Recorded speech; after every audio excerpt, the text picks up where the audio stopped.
सद्गुरुनाथ महाराज की जय. ज्या ज्या ठिकाणी मन जाय माझे, त्या त्या ठिकाणी निजरूप तुझे. मी ठेवितो मस्तकच्या ठिकाणी, तेथे तुझे सद्गुरु पाय दोन्ही. गुरुर्ब्रह्मा गुरुर्विष्णू गुरुर्देव महेश्वरा, गुरु साक्षात परब्रह्म तस्मै श्री गुरवे नमः.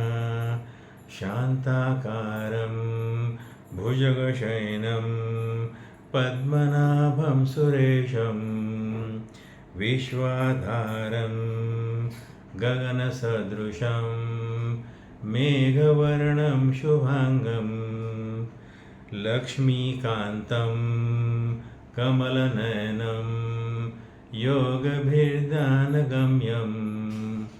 वन्दे विष्णुं भवभयहरं सर्वलोकैकनाथं. सद्गुरुनाथ महाराज की जय. सद्गुरु परम पूज्य कस्तुरे महाराज की जय. जय श्री कृष्ण. जय नमो नारायण. आज आपण 10वा अध्याय बघणार आहोत. 10वा अध्याय यामध्ये त्यांनी काय सांगितलं आहे आणि 10व्या अध्याय आधी वाचन झाल्यानंतर आताच्या आपल्या ज्या आतापर्यंतच्या जो प्रघात आहे तर त्यानुसार मग त्याचा आपण सारांश बघणार आहोत की या अध्यायामधून शिकवण काय किंवा सारांश काय आहे. अध्याय 10वा. श्री गणेशाय नमः. श्री सरस्वते नमः. श्री गुरुवे नमः.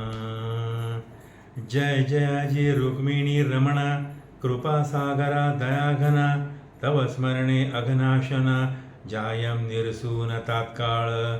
तुझे नामी उपजो प्रेमा, हेची देई सर्वोत्तमा, निशिदिनी आत्मा या रामा, भजन घडो अक्षयी. आता शक्ती नसे शरीरी, भजन ही नवे क्षणभरी, उसंत नाही या संसारी, आठवण अंतरी पाय तुझे. परीन कंठेची काळ, चित्ती वाहे तळमळ, केधवा येईल बोखटी वेळ, नेनो कपाळ महाराजा. ऐका श्रोते हो चतुर, मलमास कथानक सार, जे ऐकता पापे अपार, भस्म होती क्षणमात्रे. लक्ष्मीनारायण संवाद, परिसा होवनी सावध, संस्कृत भाषेचे प्रबंध, प्राकृतावबोध परिसावा. श्लोक. लक्ष्मीर्वाच भगवन् ब्रूहि मे सर्वं, मलमासच्च यत्फलम्, उपवास्यस्य या सायर्थं, येषां नास्ति मलिम्लुचे. किं कर्तव्यं नैरस्तस्तु, कथं पापक्षयो भवेत्, तद्वदस्व सुरेश्रेष्ठ, कृपां कृत्वा ममोपरी. टीका. लक्ष्मी म्हणे कृपावंता, मागे निवेदिली उपोषण कथा, परी जया अंगी नसे सामर्थ्यता, उपाय केवता तयाते. तयाने व्रत केवी कीजे, परलोकी कैसेनी पाविजे, ये विषयी निवेदिजे, कवण कीजे सार्थक. परिसोनिया ऐसे उत्तर, वदता झाला शारंगधर, ये विषयीचा तो प्रकार, श्रवण कीजे शुभानने. श्लोक. श्रीकृष्ण उवाच. शृणु देवी प्रवक्ष्यामि, व्रतं पाप प्रणाशनं, येषामुपोषणे शक्तिर्नास्ति किंचिच भक्षणे. न तैरेक भुक्तं कर्तव्यं, हविषान्नेन नित्यशः, तथा मौनेंच कर्तव्यम्, अनंतफलमीप्सुभी. टीका. विष्णू वदेते अवसरी, शक्ती नाही जयाते शरीरी. तयाचे व्रत श्रवण करी, कवणे परी आचरावे. तयाने करावे हविष्यान्न, वरी एक भुक्त करून भोजन. करावे मौन्य धरून, नसे अन्य साधन पै. मौन्य भोजना ऐसे पाही, साधन दुसरे नाही नाही. तेणे माते जिंकले पाही, ऐके नवाई आणिक. मौन्ये पापाचा क्षय, मौन्ये सौभाग्य प्राप्त होय. मौन्ये सर्व शांत होय, निरसुनी जाय सर्व अरिष्टे. मौन्ये कलहाची हानी, मौन्ये आयुष्य वर्धिनी. मौन्ये सौख्याते पावनी, मौन्ये भोजनी सादर. त्रिकायार्थे असावे मौन्य, स्नान होम आणि भोजन. याचे फळ करी श्रवण, अति आदरे करुनिया. मौन्य केलिया स्नान, कांती सुंदर तेजस्वी पूर्ण. आणिक होय श्रीमान, करी स्नान मौन्येसी. होम करिता मौन्ये करून, आयुष्य वृद्धी होय जाण. आणि काही साधन करिता भोजन मौन्येसी. स्नाने संतुष्ट होय जाण, अग्नी संतुष्ट होमे करून. मौन्ये करिता भोजन, स्वये नारायण संतुष्टे. प्रसन्न होता वरुण, दिव्य कांती होये तेणे. होम करिता मौन्ये करून, श्रीवर्धमान अग्नी करिता. नित्य भोजन करिता मौन्ये, सायुज्यता पावे तेणे. ऐसे मौन्ये भोजनाचे कारण, केले कथन सकळिका. पंच प्राणाहुती करिता, बोलो नये सर्वथा. संपूर्ण भोजन करिता पापे, नासती समूळ. ऐसे भोजन करिता पाही, तयाते प्रायश्चित्त आणिक नाही. प्रायश्चित्ते पापे दहन होई, हा निर्णय शास्त्री असे. मौन्य भोजन करिता, आणिक प्रायश्चित्त न लगे तत्वता. पापे भस्म होती जाणत जाणता, नसे असत्यता हे वाणी. ऐसे प्रतिदिनी जयाते घडत, त्या एवढा नाही पुण्यवंत. तयावरी मलमास झाला प्राप्त, तरी अधिकाधिक पै. आदो संपूर्ण एक मास, तो तव अवघाची पुण्य दिवस. तया माझी विशेष, तेही निशेष अवधारा. दशमी द्वादशी तिथी पाही, पौर्णिमा अमावस्या तेही. सर्वा वरिष्ठ तिथी याई, शास्त्री नवाई बोलिली असे. इतुकिया तिथी वरुनी, पर्वकाळ टाकीजे ओवाळुनी. व्यतिपात वैधृती कल्याणी, इतुकिया वरुणे ओवाळीजे. प्रत्यही जरी न घडे स्नान, अथवा ब्राह्मण पूजन. नक्त अथवा मौनी भोजन, दीपदान यथाविधी. न घडे अपोपादी दान, न घडे ब्राह्मण भोजन. सत्पात्री न घडे गोदान, तेची लक्षण ऐके पा. इतुकेची न घडे जरी, त्रिरात्र व्रताते स्वीकारी. स्नान दान बरे व्यापरी, नक्त करी भोजन मौन्ये. यासी तो वेचावे न लागे काही, कष्ट करावे स्वदेही. तेणे चतुष्टमान शेषाई, पर्व सर्वही कुल कल्याण पुढे. हेची व्रत नारदे केले, तया ते ज्ञान प्राप्त झाले. सत्यवती नाथे सेविले, विश्वामित्रादी भले मुनींद्र. यांनी केले मौन्यव्रत, तरीच पावले ब्रह्मत्व. ऋषी मंडळा माझी महत्व, प्राप्त झाले तया ते. आधीच मलमास उत्तम, त्यावरी द्वादशी पर्व नेम. वरी पौर्णिमा उत्तमोत्तम, कैसा राहे पापलेशा. सकळ दान केलियाचे फळ, अथवा तीर्थ केलियाचे फळ. किंवा पुरक्षण मंत्रमंडळ, किंवा दिदले पृथ्वीदान. इतकेही घडता एकीकडे, मौन्य भोजन जयाते घडे. तरी ना तुळे तयाते न घडे, सांगतो रोकडे लोकाधारे. श्लोक. सर्वफलं च मौनेन, तिथी नक्षत्रयोस्ततम्.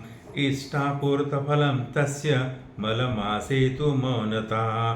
मौनव्रती ततो धन्य, स्नाने वै भोजनार्चने. आजन्मतः कृतात्मा, पापान्मुच्यते नात्र संशयः. उपवासेन यत्पुण्यं, जायते शतसंवरात्. तत्पुण्यं लभते देवी, मौनेनैकेन मानवे. टीका. मासवरी उपोषण करिता पाहे, शतसंवत्सराचे पाप जाये. एक पर्वणी मौन्य भोजन होय, तरी लाभ आहे तितकाची. तयावरी पौर्णिमा तिथी, स्नान दान घडे अतिथी. वरी मौन्य भोजनाची रीती, नाही गणती पुण्याते. ये विषयी पुरातन इतिहास, श्रवण कीजे सावकाश. बोलता झाला जगदीश, त्याच्या भावार्थास परीस तू. पूर्वी अनंत नगरी जाण, वेदशर्मा नामे ब्राह्मण. तपोतेजे दैदीप्यमान, सूर्यनारायण दुसरा तो. स्वाध्यायी नित्यरत असे, दुष्ट प्रतिग्रह कोणाचा नसे. स्वधर्माचारे काळक्रमित असे, लोलंगता नसे निजांगी. नीर असता निरहंकारी, मत्सर कवणातेही न करी. प्राणी मात्रा ते कृपा करी, अपत्यापरी जीव मात्री. तव प्रवर्तला मलमास, ब्राह्मण चिंता करी रात्रंदिवस. म्हणे पदरी संशय नसे धनास, वाटे हव्यास धनाचा. तयासी उपाय कीजे कवण, भिक्षा मागता न मिळे कण. कोणी न देती वस्त्र जीर्ण, मग द्रव्य कोठून प्राप्त होय. फुकाचे न मिळे तक्रपाणी, हे तव सोलीव दुःखाची करणी. पूर्ण दरिद्र कृपे करुणी, दिधले मज लागवनी भगवंते. जरी कष्ट व्हावे शरीर, तरी शक्ती नाही अपार. उपोषण करावे निर्धार, तरी अन्नगत प्राण. क्षणभरे नसता अन्न, तात्काळ जाऊ पाहे प्राण. पित्तक्षोभ होय तत्क्षण, या लागी उपोषण घडेना. ऐशी चिंता करिता हृदयी, निजध्यास बैसला जीवी. म्हणे पुण्यलेश आमुचे दैवी, प्राप्त केवी होऊ शके. मुमुक्षु दशा दृढोत्तर, अंगी बाणता साचार. कृपाळू तो सर्वेश्वर, द्रवले अंतर तयाचे. स्वप्नी येऊन या श्री अच्युत, तया ब्राह्मणा ते संबोधित. म्हणे मी सांगतो निश्चित, करी व्रत मौन्य तेव्हा. मौन्याची करावे स्नान, मौन्याची कीजे हवन. मौन्याची साधावे भोजन, न लगे आन साधना ते. परान्नाचा करी त्याग, मास मात्र नेम प्रसंग. उपरी उद्यापन यथा सांग, तेणे श्रीरंग संतोषे. ऐशे स्वप्न होताची निशिते, येरू चाकाटला सभवते. म्हणे दृष्टांत दिदला भगवंते, म्हणून हर्षाते निजमनी. मग प्रतिदिनी व्रतारंभ, करिता झाला स्वयंभ.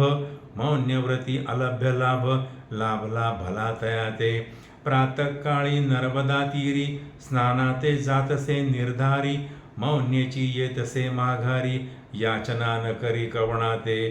करुणी देव देवतार्चन, विधियुक्त जप अनुष्ठान. सारुनिया होम हवन, नक्त उपोषण करीतसे. अस्तमानी करी भोजन, स्वपंक्ती अतिथी जाण. परी स्वप्न वचनी भावार्थ धरून, करी आचरण मौन्यसी. धन्य ते सांसारिक जन, जयाते घडे अतिथी जाण. नको देवा ऐशियाचे जिणे, असाक्षी भोजन तयाते.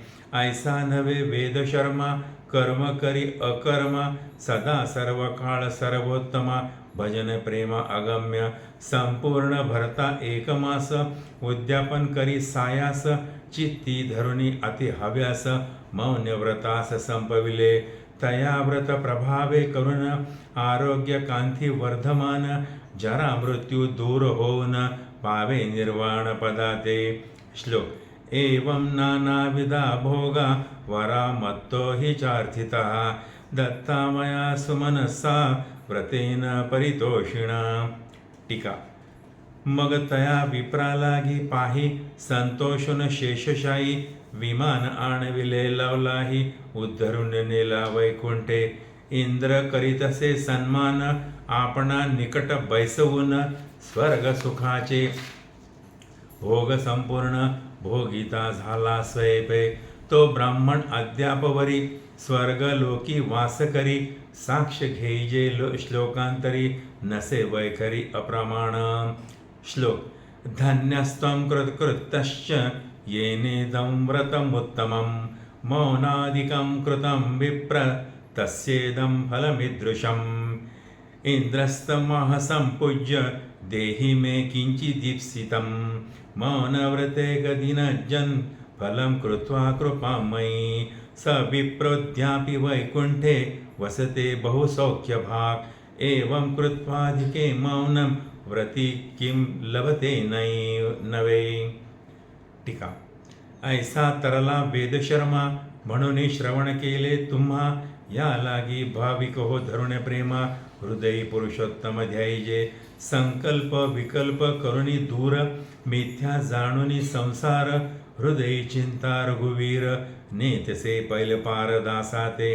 जयाचे नाम घेता जाण जळी तरले हो पाषाण तेजव निर्जीव की हो पाण परी महिमान नामाचे. मग मानव देह तो सजी हो केवी न तरे पहावो परी एक निष्ठे विण देवो केवी पावाय दासाते. पूर्ण भावार्थ विण सर्वथा कृपानयेची अनंता या लागी श्रोते हो तत्वता आचरावे व्रता निजनिष्ठे. परम साधारण हे व्रत ऐश्वर्यम आयुरारोग्य प्राप्त कृपा करुणी श्री भगवंत निवेदले आदरे. तरी भगवज्जनासी अभेर केवी करावा साचार अभेरिती तयाचे उत्तर मग होय निष्ठुर दासाते. पहा उदरा लागी नीच सेवन करावे लागे जीवित्व अर्पण येथे किंचित पडता न्यून क्षोभे दारुण सेवकाते. आणि आपुली जे कांता पतिवचनाते आभेरिता मग तो कोपे तिये वर्ता करी लत्ता प्रहारते पै. ऐसे विचारून मानसी हा तो स्वामी त्रैलोक्यवासी.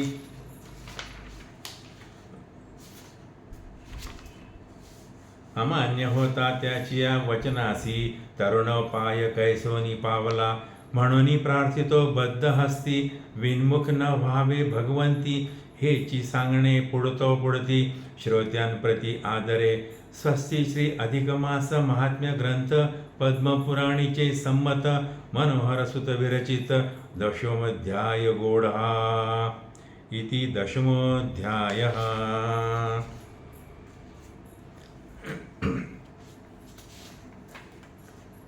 दहावा आपण अध्याय वाचला आणि ऐकला.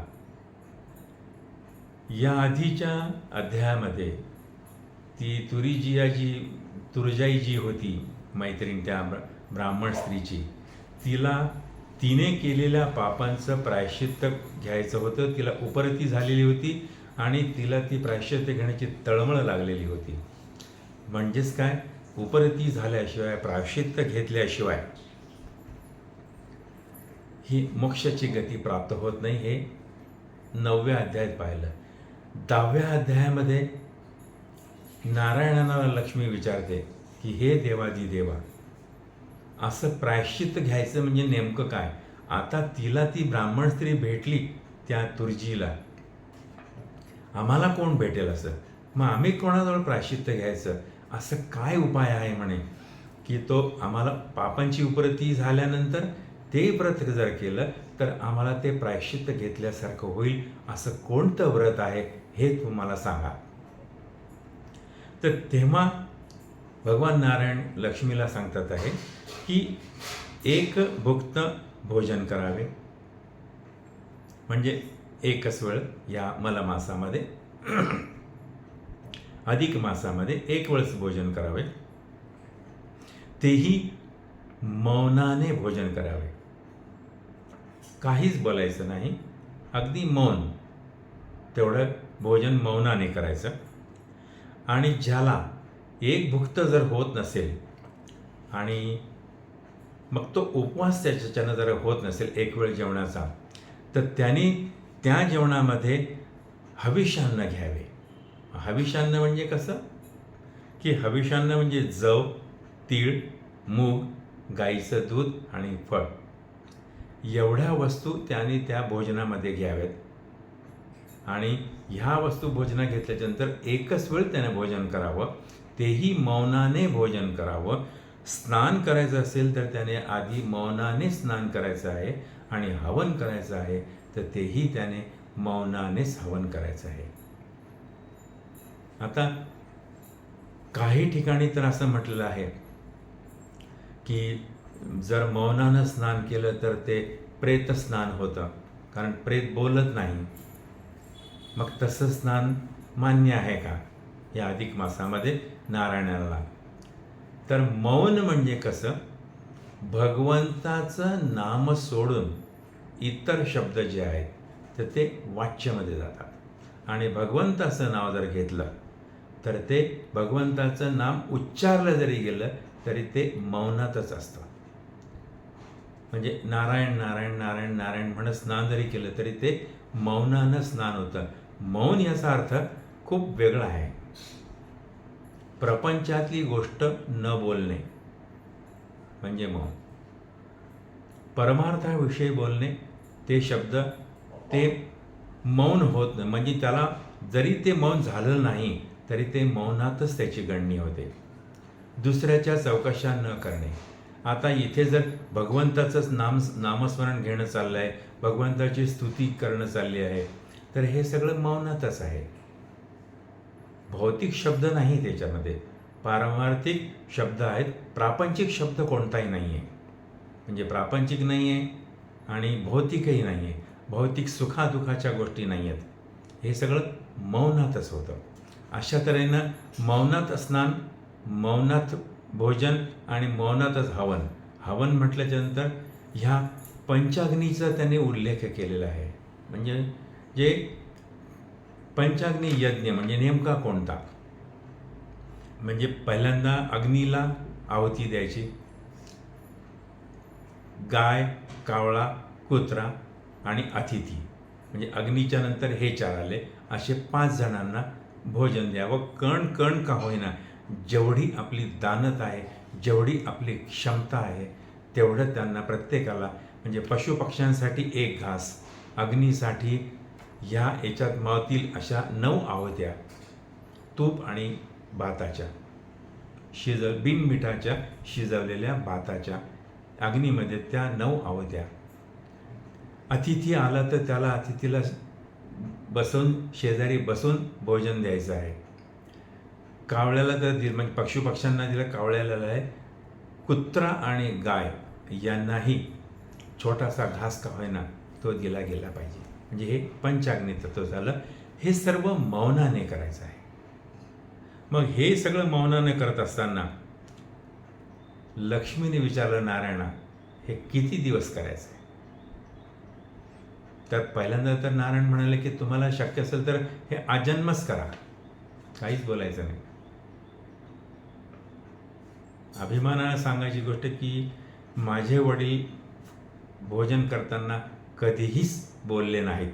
म्हणजे अशा वंशामधून आहे, मला तेवढं जमलेलं नाही मौनाचं, पण माझे वडील कधीच नाही बोलले. भाजीत मीठ असो नसो, तिखट असो नसो, ताटात पोळी भाजी भाकरी असो नसो, ते कधीच बोलले नाहीत.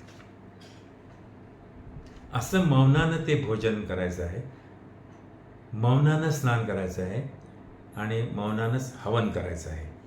30 दिवस कमीत कमी ह्या मलमासाचे केले पाहिजेत असं त्यांनी सांगितलं. आजन्म जर ज्याला शक्य नाही आहे तर त्याने हे अधिक मास आला, हा मलमास आला की त्याने 30 दिवस हा प्रयोग करायचा आहे. 1 वेळचं जेवण, त्यातही हविष्यान्न आणि त्याने सगळं मौन. लक्ष्मीने नारायणाला विचारलं की अरे देवा, कलियुग आहे, म्हणजे पुढे कलियुगामध्ये तर बिना बोलता कसं काय होईल, आणि महिनाभर जर बोलायचंच नाही म्हटल्यानंतर कसं काय चालेल म्हणे भक्तांचं.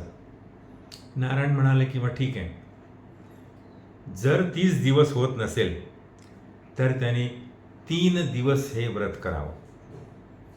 मग 3 दिवस व्रत केल्याच्या नंतर सलग 3 दिवस करावं. कोणतेही 3 दिवस. लक्ष्मीने परत विचारलं की देवा, हे सलग 3 दिवस हे फार अवघड होतं म्हणे तू, मग दुसरा काही उपाय आहे का? लक्ष्मीची आपल्यावरती फार मोठी कृपा आहे, नारायणाची पण कृपा आहेच आहे. मग नारायण म्हणाले की ज्याला हेही जमत नसेल असं सलग 3 दिवस, तर त्यांनी दशमी, द्वादशी, अमावस्या आणि पौर्णिमा या 4 पैकी कोणत्याही 3 दिवशी त्याने मौनाने भोजन करावं, मौनाने स्नान करावं आणि मौनानेच त्याने हवन करावं. त्याच्यातही त्यांनी अजून सूट दिली की ज्याला हे 4 दिवसही समजा जमले नसतील तर मग त्यांनी व्यतिपात आणि वैधृती हे जर त्या दिवशी योग असतील तर त्या दिवशीही असं जरी केलं, हे पंचांगातले शब्द आहेत, तर त्या दिवशीही त्याने ते 2 दिवस जरी धरले आणि अशा तऱ्हेने 3 दिवसाचं जरी व्रत केलं तरीही ते चालत असेल. आता व्रत म्हणजे काय? मागे एकदा आपल्या चर्चा झाली होती की व्रत हा शब्द समजा जर फोड केली त्याची तर वरत, की जो रत नाही. आणि दुसरा आपण शब्द जर पाहिला तर वरात. तर वरात म्हटल्याच्यानंतर आता लग्नाचे दिवस आहेत तर वराती आपण लग्नाच्या पाहतोच. तो जो दृश्य आहे त्या लग्नाच्या वरातीमधलं, तर त्याचं जर निरीक्षण केलं तर वाजवणारे सगळ्यात पुढे, नाचणारे त्याच्या पाठीमागे, गंमत पाहणारे त्याच्या पाठीमागे, सगळे सोयरे सगळे त्याच्या पाठीमागे, आणि सगळ्यात शेवटी कोण आहे? ज्याचं लग्न आहे तो नवरा, तो मुलगा, तो सगळ्यात पाठीमागे. म्हणजे वाजवणाऱ्यांनी, नाचणाऱ्यांनी, गाणाऱ्यांनी, गंमत पाहणाऱ्यांनी जे सगळं संसार केलेला आहे तसाच करायला हा चालला, तर ही झाली वरात. आणि व्रत म्हणजे एकाने त्या परमार्थाच्या शोधात जायचं आणि त्याच्यानंतर मग बाकीच्यांनी जायचं. मग असा एक जण कोण होता? तर मग असा एक जण होता अवंती नगरातला वेदशर्मा नावाचा ब्राह्मण, की त्याने हे व्रत केलं. व्रत केल्याच्यानंतर त्याची ह्या ग्रंथात नोंद झाली आणि याचं पाहून आपण याचं अनुकरण आपण करतो आहोत, म्हणजे व्रत अनुषंगाने करतो आहोत. वराती तर झालंच आपलं सगळ्यांचं, आता व्रताचंच राहिलं आहे. तर मग हा वेदशर्मा जो होता, तर वेदशर्मा ह्या ग्रंथामध्ये त्यांनी खूप छान शब्द वापरला आहे की त्याचं दारिद्र्य त्याच्याजवळ किती होतं. म्हणजे दारिद्र्यता किती असावी? अन्नधान्य नसेल, धान्य नसेल, अन्न नसेल, त्याच्यानंतर धन नसेल, शारीरिक संपदा नसेल, काहीच नसेल तर ठीक आहे, पण त्यालाही काहीतरी विशिष्ट मर्यादा असते. तर ह्या अधिक मासाच्या ह्या पोथीमध्ये, ह्या ग्रंथात त्यांनी सांगितलं की तो वेदशर्मा नावाचा जो ब्राह्मण होता त्याच्या पदरी सोली व दुःख होतं. आता सोली व दुःख म्हटल्याच्या नंतर ह्या सोली व दुःखाची जी तीव्रता आहे ती समजून घेण्यासाठी आपल्याला ज्ञानेश्वर माऊलीकडे जावं लागेल, समर्थ रामदास स्वामी महाराजांकडे जावं लागेल, तुकाराम महाराजांकडे जावं लागेल, आणि अनेक ग्रंथांचे त्याच्यामध्ये त्या संतांनी एक शब्द वापरला आहे, सोली व सुख. सोली व सुख म्हणजे ज्ञानेश्वर माऊलींनी तर सोली व सुख हा शब्द ज्ञानेश्वरीमध्ये वापरला आहे की ज्ञानेश्वरीचं अध्यापन करणे आणि ज्ञानेश्वरीचं पारायण करणे, त्यानंतर हरिपाठाचं करणे, याच्यामध्ये जी परमात्म्याची प्राप्तीसाठी जे प्रयत्न आहेत आणि परमात्म्याची जी प्राप्ती झालेली आहे तर ते सोली व सुख आहे. म्हणजे हातात जर का केळ असेल, सोलल्यानंतर त्याच्यात फक्त आपल्याला फक्त खाण्याचंच काम आहे, बाकी काहीच नाही. असं ते सोली व सुख आहे त्या परमात्म्याच्या प्राप्तीमध्ये. समर्थ रामदास स्वामी महाराजांनी तर त्यांचे शिष्य जे कल्याण स्वामी होते त्यांच्याशी जो संवाद केला तर त्या संवादालाच त्यांनी सोली व सुख नाव दिलेलं आहे. गुरुशिष्याची असा परमात्म्याच्या संदर्भातली जी चर्चा आहे ते सोली व सुखच आहे. तुकाराम महाराज म्हणतात की हे विठ्ठला, तुझी प्राप्ती झाल्यानंतर उरले काय तर माझ्या हाताशी फक्त सोली व सुख आहे.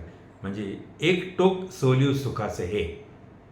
आणि ह्या वेदशर्माचं अतिशय खालचं जे टोक होतं सोली व दुःख, ते त्याच्या पदरी होतं. म्हणजे ह्यावरनं सोली व दुःखाची त्याची तीव्रता आपल्या लक्षात येईल. हा वेदशर्मा सतत म्हणत राहायचा की देवा, मी असं काय पाप केलंय मागच्या जन्मे की इतकी दरिद्रता, इतकी कृशता मला, इतकी कृपणता मला, कसं काय म्हणे हे तू, काहीतरी याच्यावरती माझं तू कल्याण कर देवा.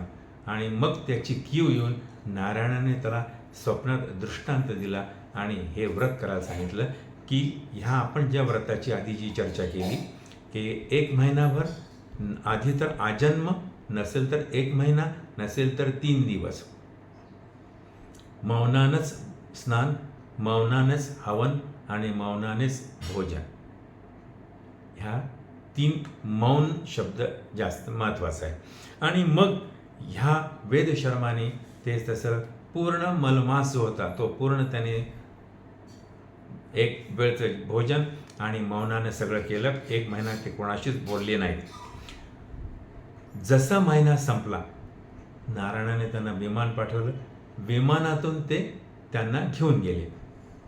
आतापर्यंतच्या अध्यायामध्ये आपण हेच कथा पाहिली की व्रत करणाऱ्याला वैकुंठात ते घेऊन गेलेत विमान पाठवून. पण ह्या अध्यायामध्ये त्याच्या पुढची एक बाजू लिहिलेली आहे. ती अशी बाजू लिहिलेली आहे की इथे नुसतंच ते विमान पाठवलं असं नाही झालं, तर मग त्या